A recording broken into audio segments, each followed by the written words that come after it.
Bonjour à tous, j'espère que vous allez bien, c'est Thibaut de la société DM Trading. Aujourd'hui, je vais vous parler de l'élément qui me fait gagner sur les marchés financiers. En tout cas, un des éléments, ce sont les volumes. Et pour vous le prouver, j'ai mené une étude de marché sur un peu plus d'un mois. Et quotidiennement, j'ai analysé le top 25 des actifs les plus performants sur la journée. Et j'ai regardé quels étaient leurs volumes par rapport à une moyenne. Et vous allez voir que les résultats sont assez intéressants. En tout cas, moi j'avais la réponse, c'est comme ça que je trade. J'avais déjà fait ce constat, et c'est pour ça que j'avais fait du reverse engineering sur ce qui marche sur le marché, ce que j'avais observé, et j'en ai déduit une méthode, un process et un screener. Mais aujourd'hui, pour vous le prouver, je vais vous montrer des statistiques. Ok. J'ai donc créé un fichier Excel où je vais noter les 25 actifs les plus performants sur chaque journée. Et comment je calcule ces actifs qui sont les plus performants sur chaque journée? Eh bien, j'ai un ratio qui s'appelle rvar.o en pourcentage. Donc, si vous voulez, c'est la variation depuis le niveau d'ouverture divisé par la volatilité intrinsèque. Pourquoi divisé par la volatilité intrinsèque? Vous ne pouvez pas mettre sur la même course un Apple qui se déplace lentement face à une small cap qui se déplace rapidement. Donc, on va calculer leur performance depuis le niveau d'ouverture et on va diviser par leur volatilité intrinsèque, ce qui fait qu'on obtient un ratio, et par exemple WAI, quand on a 374,6%, c'est-à-dire qu'on a fait 3,7 fois la volatilité intrinsèque depuis le niveau d'ouverture. Et donc, je vais obtenir un ranking comme ça des actifs les plus performants sur la session. Et vous avez du coup le top 25 qui passe de 374 à 142% sur la journée du 27 novembre. Et vous avez ici le relatif volume, donc le volume relatif, c'est-à-dire on va calculer une moyenne sur 20 jours des volumes et on va regarder combien de fois on est plus haut, plus bas ou à l'équilibre sur cette moyenne. Et donc quand on a par exemple 1987,3% de relatif volume, ça équivaut à 19 fois les volumes moyens. Ok. Donc, par exemple, WAI a 19 fois ses volumes moyens. ARWR a 3,8 fois ses volumes moyens. VCIG, que j'ai tradé, a 19 fois ses volumes moyens. Et ainsi de suite. Et donc ça, je vous ai fait les stats sur plus de 20 jours. Okay, il y a de la data, on voit qu'on est arrivé à plus de 600. Et cette data, il faut la traiter. Okay, il faut voir un petit peu qu'est-ce qu'on peut en tirer. Et donc celle-là, je l'ai faite exceptionnellement pour vous et pour mes étudiants, puisque moi, j'ai déjà les stats en tête, je sais, et c'est quelque chose que j'ai déjà fait, que je trade avec le volume, mais quand on ne l'a jamais fait, quand on n'a pas fait d'études de marché, qu'on n'a pas fait de backtest, eh bien c'est compliqué d'avoir des convictions. Et convictions, c'est ce qui marche en trading. Hein. Alors si on n'a pas de conviction sur un sujet bien précis, sur un process ou un constat, eh ben, on ne peut pas avoir derrière une méthode et un process bien spécifique et dans lequel on croit. Donc sur l'ensemble de toutes ces actions-là, on a un relatif volume en pourcentage, en moyenne, donc supérieur ou égal à 150%, et on a 78% des actifs qui ont un relatif volume supérieur à 100, ou égal à 150%. C'est-à-dire que 78% des actifs dans le top 25 tous les jours ont au moins 1,5 fois leur volume moyen, habituel sur 20 jours. Donc déjà, on a une data qui nous dit, bah voilà, quasiment tous les actifs ont des volumes assez intéressants et supérieurs à leur moyenne. Maintenant, ce que j'aime bien, moi, c'est qu'on ait des volumes au moins 2 fois supérieurs à leur moyenne. Et quelle est la proportion d'actifs qui dépasse les 200%, c'est-à-dire 2 fois les volumes moyens? Eh bien, c'est 60%. Donc on a quand même 60% des actifs, 60% des meilleurs actifs tous les jours du top 25 qui ont au moins 200% de relatif volume, c'est-à-dire au moins 2 fois des volumes plus importants par rapport à leur moyenne.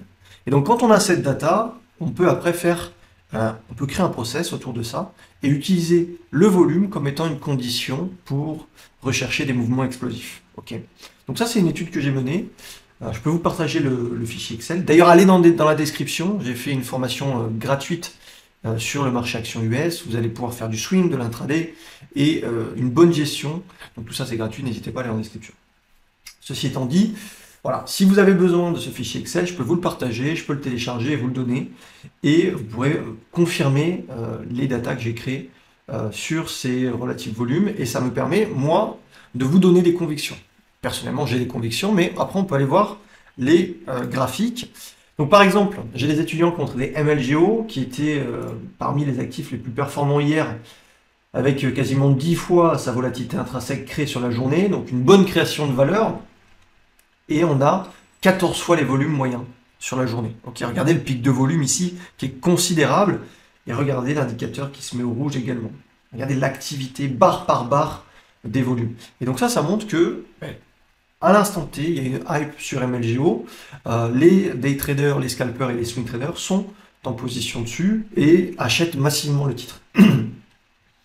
Derrière, on peut également voir d'autres actifs comme ça un peu plus tout aussi volatiles, hein, puisqu'on est sur des actifs qui cotent moins de 5 $.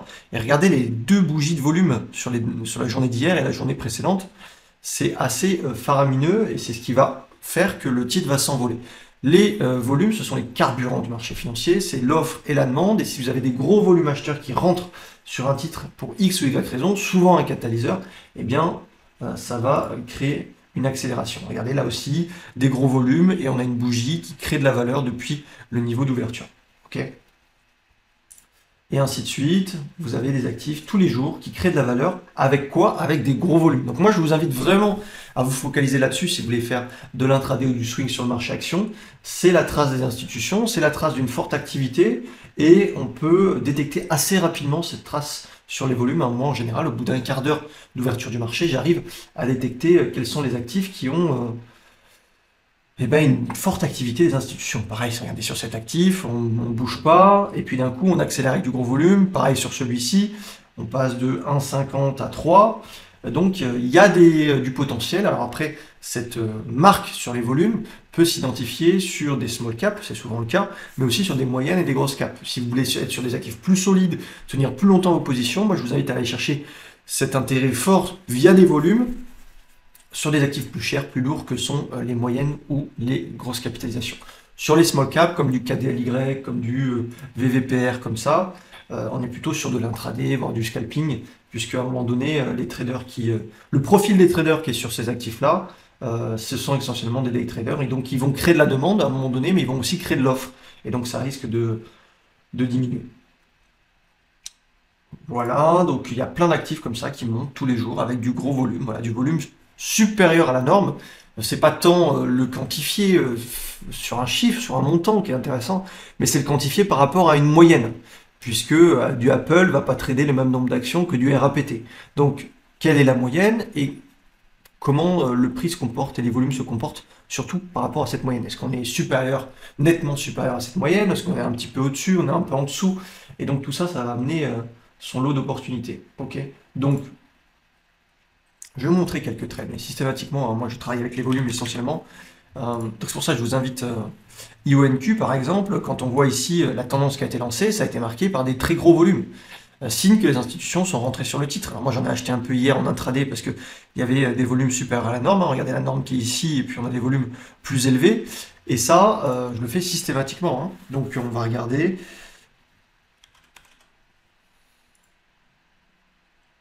Alors des fois ça dure pas très très longtemps, mais regardez sur Wint. Hop, voilà. Ici, en une minute, on avait des très très gros volumes. Donc je suis rentré et je suis sorti sur le pop. Attention, les actifs en dessous de 5 $, il faut faire de l'intraday parce que derrière, il y a des probabilités que ça dégonfle. On est sur des actifs merdiques, il faut le dire. Donc quand les volumes rentrent, il y a des mouvements intéressants à faire. On est quand même sur un mouvement de 25% en quelques minutes, en une vingtaine de minutes. Mais derrière, ça peut vite dégonfler. Donc les volumes, c'est la trace d'une forte activité, d'une anomalie sur les marchés qui est en train d'être pressée. Maintenant, quelle durée va durer, combien de temps va durer ce pricing, on n'en sait rien. Donc, on a une petite idée en fonction du profil de la société, mais ça dépend aussi beaucoup de la news. Donc voilà, essayez vraiment de vous focaliser sur les volumes. Moi, c'est que comme ça que je trade. Alors évidemment, après, il faut une façon d'entrer, il faut une façon de gérer sa position, éventuellement de renforcer avec des stop-loss courts. Tout ça, c'est un mécanisme secondaire, mais qui est hyper important. Mais la priorité, c'est au niveau de la sélection des actifs, quelles sont les actions qui vont nous intéresser? Est-ce qu'on est sur des actions qui ont des très gros volumes dès niveau d'ouverture, dès l'ouverture, ou est-ce qu'on est sur un autre type de sélection? Moi, ma sélection, essentiellement, c'est sur des actifs qui ont des gros volumes, et ça me permet de surveiller tous les jours quels sont les actifs qui ont des probabilités d'exploser et d'avoir une activité anormale des institutions. Regardez ici, pareil, hein, Warfare, les institutions sont rentrées, elles ont laissé une trace, on a fait 7,6 millions d'actions échangées par rapport à une moyenne de 4,5 millions. Voilà, donc ça c'est signe que des institutions se mettent à acheter le titre et veulent rentrer en portefeuille l'action de façon conséquente. Ok ? Si ça vous a plu, n'hésitez pas à laisser un pouce bleu, un petit commentaire si vous avez des questions, et puis on se dit à la semaine prochaine. Salut!